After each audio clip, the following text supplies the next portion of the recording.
अगर आपका बच्चा भी ओलंपियाड में पार्टिसिपेट कर रहा है तो ये चीज़ें आपके बहुत काम की हैं। ये कुछ चीज़ें हैं जो ओलंपियाड में ज़रूरी होती हैं। तो फर्स्ट ऑफ ऑल जैसे अल्फ़ाबेट्स हैं, बार बार आएंगे, इस तरह से अल्फ़ाबेट्स को लिख के कहीं लगा लीजिए जैसे मैंने लगाया है, और बच्चे को लर्न करवा लीजिए। टर्न बाय टर्न पहले ये मैं दिखा दूंगी, फिर इनको लर्न करने का तरीका भी बता दूंगी। फिर ये बहुत ज़रूरी हैं फार्मूलाज, ये प्रॉफिट लॉस के ये आते हैं, स्क्वायर आते हैं। 25 तक बच्चे को लर्न करवाइए, 20 तक स्क्वायर रूट करवा लीजिए। और ये जो एक्सपोनेंट्स के लॉज हैं ये भी सारे के सारे जो हैं इस तरह से लिख के लगाए हूँ तो बहुत इजी रहता है। अब जैसे ये देखिए, इसको लर्न करवाने का एक बड़ा इजी सा मेथड है। आपके पास भी कोई मेथड्स हों तो आप मुझे कमेंट बॉक्स में कमेंट ज़रूर करिएगा। जैसे मैंने 4-5 तो बच्चे वैसे ही पहले वाले और लास्ट वाले लर्न कर लेते हैं, तो मैंने उसको इसी तरह से लर्न करवाए। जैसे मेरे बेटे का नाम है जय, तो मैंने उसको बोला जय 10 नंबरिया तो इस तरह से याद कर ले। उसके नानी जी का नाम है तृप्ता, तो मैंने कहा 10 नंबरिया नानी डबल पे T20 कर ले, 10 से 20 हो गया। और बॉय हो आप, B2 हो गया। और पापा का नाम है रविंद्र, R18 उसको याद हो गया, पापा कितने नंबर पे 18। और S शर्मा 19, इस तरह से। फिर ननिहाल 14 पे है, और दादू घर 4 पे है। अब मौसी मामी 13 नंबर पे है। इसी तरह से और बहुत सारी चीज़ें भी आप उसको याद करवा सकते हो। फॉर एग्जांपल उसकी सिस्टर का नाम कुमुद है तो मैंने दीदी 11 पे, ठीक है ना। तो इस तरह से बहुत सारी चीज़ें आप कोरिलेट करके याद करवा सकते हो। I am giving just small examples.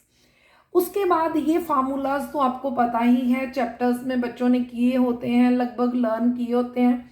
तो किस तरह से सेल प्राइस और कॉस्टिंग प्राइस जो है वो सारा करने के बाद किस तरह से बच्चे कौन सा फार्मूला कहाँ, क्योंकि इस तरह के सम्स भी 1-2 आते हैं तो वो उनको लर्न करवाए जा सकते हैं।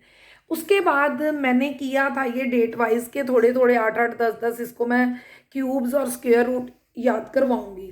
बट मैंने फिर देखा कि उसको डिफ़िकल्टी आ रही है। देखो आपने देखा होगा मैंने क्रॉस लगा दिए हैं डेट्स पे, इसलिए लगा दिए हैं कि मेरे को लगा कि थोड़ा बच्चे को कंफर्टेबल भी फील करवाना चाहिए।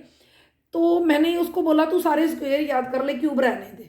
क्यूब में मैंने उसको बोला 10 का क्यूब 1000, 3 0 लगानी है।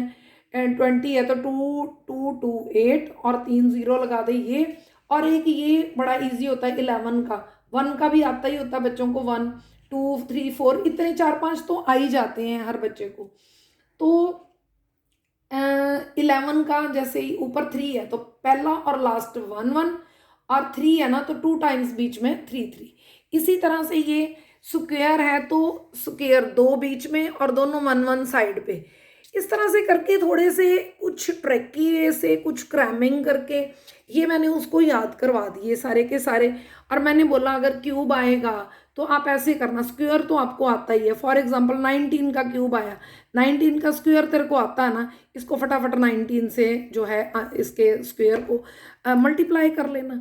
तो मैंने फिर इस तरह से उसको थोड़ा ट्रिक बता दिया। ऐसे ये लॉज ऑफ कंपोनेंट्स हैं, तो लॉज ऑफ कंपोनेंट्स जो हैं वो भी इस तरह से ये थोड़े से फार्मूलाज हैं, बच्चा याद कर ले, ये साइंस भी याद कर ले तो ओलंपियाड में काफ़ी बच्चे की हेल्प जो है वो रहती है।